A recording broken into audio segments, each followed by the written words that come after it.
Muy buenos días, tardes o noches, dependiendo de cuándo estén viendo este video. En esta ocasión les vamos a presentar una exposición virtual acerca del tema protecciones termomagnéticas y de estado sólido. Esta presentación la hemos realizado con el fin de exponer este tema. Estamos acompañados de nuestros compañeros Irving Axel Rodríguez Torres Hola, ¿qué tal? Mucho gusto. y nuestro compañero Diego Favela Flores. Presente. A cargo del docente, el ingeniero Osvaldo Aragón. Así que sin más preámbulo, vamos a presentarles los temas a exponer en esta ocasión, que serían las protecciones a nivel general, las protecciones termomagnéticas y las protecciones de estado sólido. De tal forma que los dejo con mi compañero Irving Axel para que presente las primeras. Bueno, comencemos con una introducción al tema. Pues, ¿qué son las protecciones para los sistemas de potencia? Bueno, estas protecciones se utilizan en los sistemas eléctricos cuando un equipo tiene una falla. Lo que hacen es evitar que se destruyan en cadena o que las instalaciones puedan sufrir algún problema mayor. Limitan el daño que se produce en los equipos y minimizan la posibilidad de un incendio para evitar el peligro para las personas. Bueno, básicamente tenemos dos tipos de falla, que pueden ser de origen eléctrico o de origen mecánico. Los primeros son sobretensión, caída de tensión, desequilibrio de ausencia de fases que provocan un aumento de la corriente absorbida. Y los mecánicos vendrían siendo los calados del rotor, sobrecarga momentánea o prolongada que provoca un aumento de corriente que absorbe el motor. Bueno, ¿cómo se conforman estos sistemas? Tenemos 5 partes. Serían los transformadores de instrumentos, los relevadores de protección, interruptores, sistemas de alimentación del sistema de protecciones y sistemas de comunicación. Bueno, comencemos con los primeros. Los transformadores de instrumentos. ¿Qué hacen estos? Estos reducen la señal de intensidad de corriente y voltaje respectivamente a valores adecuados que pueden ser conectados a las entradas de los relés de protección. Más adelante mis compañeros les van a mencionar que los tipos de relés que se utilizan en este tipo de sistemas, los cuales básicamente se dividirían en dos, que serían los relés de estado sólido y los electromagnéticos. En esta categoría se clasifican los transformadores de corriente y los transformadores de voltaje. Posteriormente tenemos los relevadores de protección. Estos ordenan disparos automáticos en caso de falla. Básicamente es la parte principal de los sistemas de protección, ya que estos son los que avisan que hay un problema en el mecanismo. Después tenemos los interruptores. Estos hacen la señal de conexión o desconexión de las redes eléctricas. Son gobernados por los relés y operan directamente en el sistema de potencia. También tenemos el sistema de alimentación del sistema de protecciones. Estos se acostumbran a alimentar tanto interrupciones con relés con un sistema de alimentación de energía eléctrica independiente del sistema protegido con el fin de garantizar autonomía de la operación. Bueno, ¿esto qué nos quiere decir? Básicamente nos dice que estos tienen una fuente de alimentación externa del mecanismo que están protegiendo. Esto se debe a que si hay algún problema con la energía, estos pueden actuar por separado. Por último, tenemos el sistema de comunicaciones. Estos permiten conocer el estado de interrupciones y los relés con el fin de poder realizar operaciones y analizar el estado del sistema eléctrico de potencia. Bueno, aquí básicamente lo que nos menciona es que el sistema de protección debe de tener debe de ser capaz de ver cuando el sistema está en falla o cuando está en una operación normal. Bueno, aquí tenemos las características funcionales de los sistemas de protección. Tenemos básicamente 5 características principales. La primera sería la sensibilidad. Nos dice que el sistema de protección y sus elementos asociados deben de ser capaces de operar detectando condiciones límite que separan las situaciones de factores de las situaciones normales de operación, o la menor variación de la magnitud que controla respecto de la magnitud que refiere de referencia o ajuste. Es básicamente lo que les mencionaba. El sistema debe de ser capaz de detectar cuando el sistema está trabajando de manera normal y cuando hay una pequeña alteración. Posteriormente tenemos la selectividad. Esta es la cualidad de las protecciones que les permite encontrar la ubicación de falla. con el objetivo de aislar exclusivamente el equipo en falla, manteniendo en servicio lo que no sea imprescindible desconectar. Esto básicamente lo que hace es encontrar la ubicación de la falla para desconectar solamente ese equipo, ya que si desconectaran todo, entonces el proceso no sería óptimo.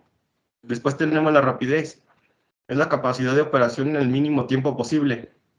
Esto se hace, algunas veces esta parte lo que se hace es eliminarse mucho para darle más servicio a la selectividad o a la economía, ya que estos equipos a veces son caros. Después tenemos la fiabilidad, que es una protección fiable, es aquella que responde siempre correctamente. Bueno, esto básicamente nos dice que el equipo debe ser fiable, o sea, tiene que saber cuándo está en falla y cuándo no, ya que no puede estarse conectando o desconectando sin que haya falla. Por último, tenemos la economía, un dispositivo de protección que tiene una zona de influencia perfectamente definida, provee una mejor selectividad, pero generalmente su costo es mayor. Los dispositivos de protección de alta velocidad ofrecen una mayor continuidad del servicio al reducir los daños provocados por una falla y los riesgos al personal. Por tanto, tienen un costo inicial mayor. A continuación los dejo con mis compañeros. Muy bien, muchas gracias, compañero. En mi caso, yo le voy a hablar un poco acerca de las protecciones termomagnéticas, perdón. Estas serían prácticamente una continuación de las protecciones normales, ya que mi compañero lo mencionó con anterioridad. Por lo tanto, comenzamos con protecciones termomagnéticas. Estas nos mencionan que el interruptor termomagnético es un dispositivo de protección de circuitos eléctricos que actúa entre dos distintos tipos de eventos. La parte térmica actuaría sobre la sobrecarga del circuito y la parte magnética ante un cortocircuito. Ante todo, aclaremos que un circuito está formado por una serie de conductores y elementos de consumo. Estos elementos de consumo son de número limitado y dependiendo del consumo del elemento, será el conductor que se colocará y también el interruptor termomagnético. ¿Esto qué nos quiere decir? Que ya dependiendo del tipo de consumo que estemos manejando, ya sea en nivel empresarial, de nivel inclusive en el hogar, vamos a utilizar cierto interruptor. Aquí los tipos más comunes son el unipolar, bipolar, tripolar y tetrapolar. Estos últimos ya para grandes industrias que requieren un control aún mayor. Entonces, continuando con ello y ya retomando un poco el tema, las protecciones termomagnéticas son diseñadas para proteger los circuitos o cargas eléctricas de dichos cortocircuitos o sobrecargas en estos sistemas. Para esto se suele realizar un corte en el fluido o en el flujo eléctrico o en el suministro de corriente, ya dependiendo del caso. Su funcionamiento está ligado a dos efectos producidos por la circulación de corriente eléctrica en un circuito. Como ya se mencionó, tanto el magnético como el térmico serían estos efectos. En la parte superior izquierda se puede observar el símbolo que se suele utilizar para representar estas protecciones, mientras que a la parte derecha de la pantalla se puede observar la curva característica de la misma. Muy bien, entonces ya continuando, también tendríamos que se puede tomar como la unión de dos funciones, tanto la magnética como la eléctrica.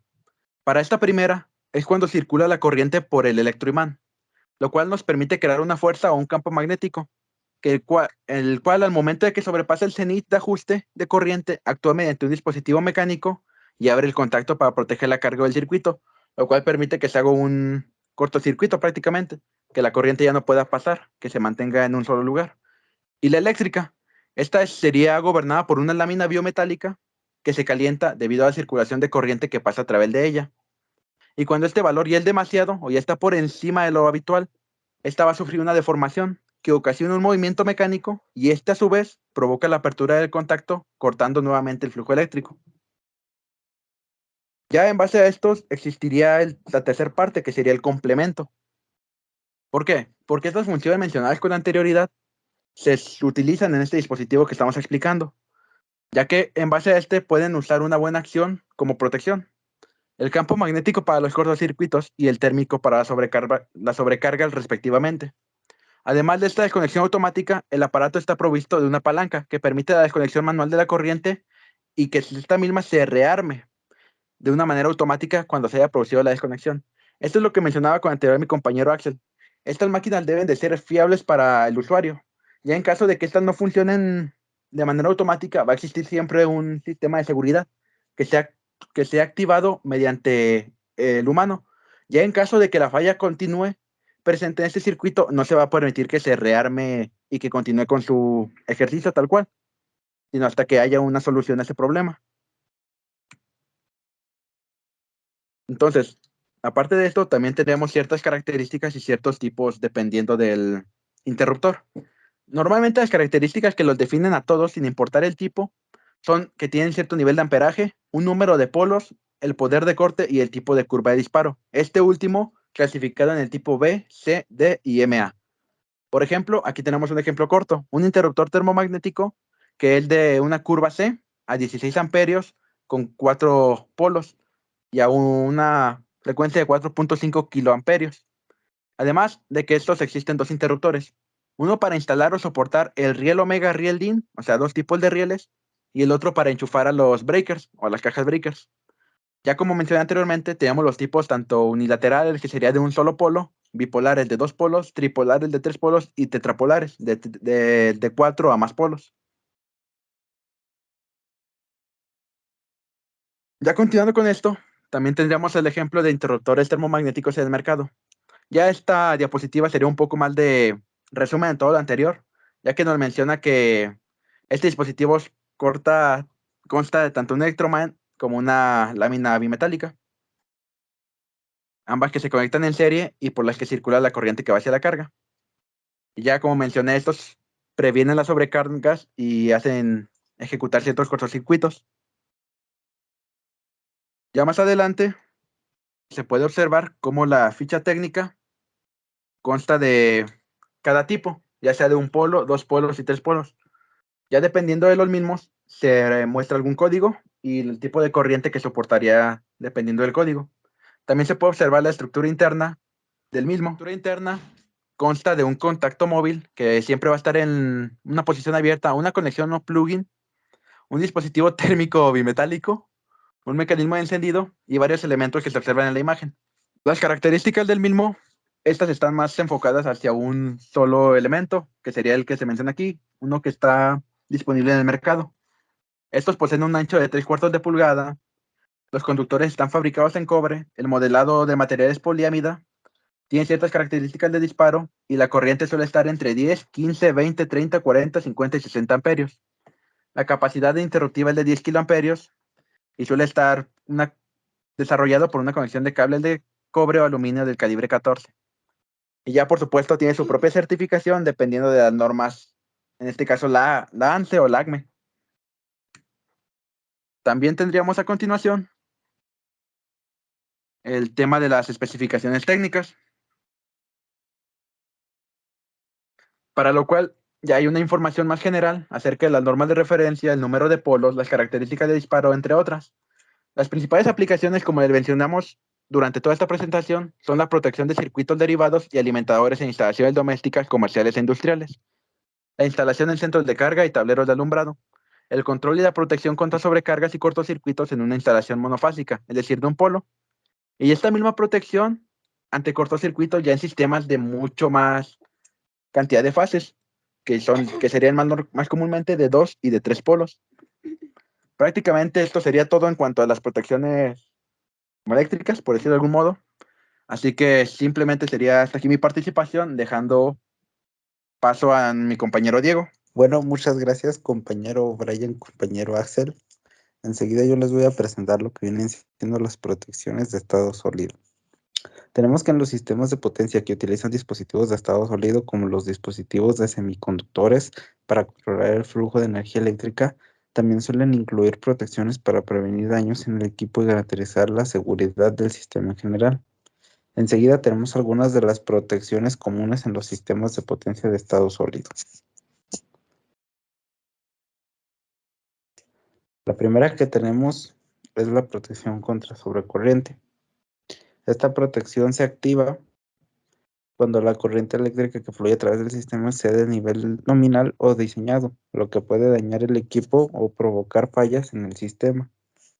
Los dispositivos de estado sólido, como los interruptores de circuito y los fusibles, pueden proporcionar esta protección.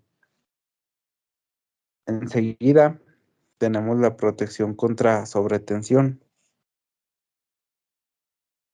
Esta protección se activa cuando la tensión eléctrica en el sistema supera el nivel nominal o diseñado, lo que también puede dañar el equipo o provocar fallas en el sistema. Los dispositivos de estado sólido, como los varistores y los diodos Zener, pueden proporcionar esta protección. Enseguida tenemos la protección contra cortocircuitos. Esta protección se activa cuando se produce un cortocircuito en el sistema, lo que puede provocar una corriente extremadamente alta que puede dañar el equipo o provocar incendios o explosiones. Los dispositivos de estado sólido, como los disyuntores y los relés de sobrecorriente, pueden proporcionar esta protección. Luego también tenemos la protección contra sobretemperatura. Esta protección se activa cuando la temperatura del sistema alcanza niveles peligrosamente altos que pueden dañar el equipo y provocar fallas en el sistema. Los dispositivos de estado sólido, como los sensores de temperatura y los termostatos, pueden proporcionar esta protección. Y por último tenemos la protección contra fallos de tierra. Esta protección se activa cuando se produce un fallo de tierra en el sistema, lo que puede provocar corrientes peligrosas que pueden dañar el equipo o provocar descargas eléctricas. Los dispositivos de estado sólido, como los relés de protección de tierra, pueden proporcionar esta protección. Finalmente, pues estas son solo algunas de las protecciones comunes que se pueden incluir en los sistemas de potencia que utilizan dispositivos de estado sólido. La selección y configuración de las protecciones específicas depende de la aplicación y de los requisitos de seguridad del sistema en cuestión. Y pues con eso concluyo las protecciones de estado sólido. Muy bien. Entonces, agradecerle a nuestros compañeros por estar aquí presentes, por haber explicado cada quien una parte de este tema. Agradecerle al ingeniero Osvaldo, que pues supongo que está viendo la presentación. Así que prácticamente eso sería todo de nuestra parte. ¿Algo que Gracias. quieran mencionar? Muy buena la presentación, muy interesante el tema y pues yo creo que esto nos va a dar de comer en el futuro. ¿Algo Ojalá. que quiera mencionar, compañero Axel? Bueno, pues es muy interesante el tema, básicamente es algo que tenemos que conocer, ya que pues, las protecciones nos sirven para pues, evitar fallos en los sistemas Para que vamos a protegerte. controlar posteriormente. Muy bien, entonces sería todo de nuestra parte. Muchas gracias por su atención y suscríbanse al canal. Chao. ¡Chao, chao!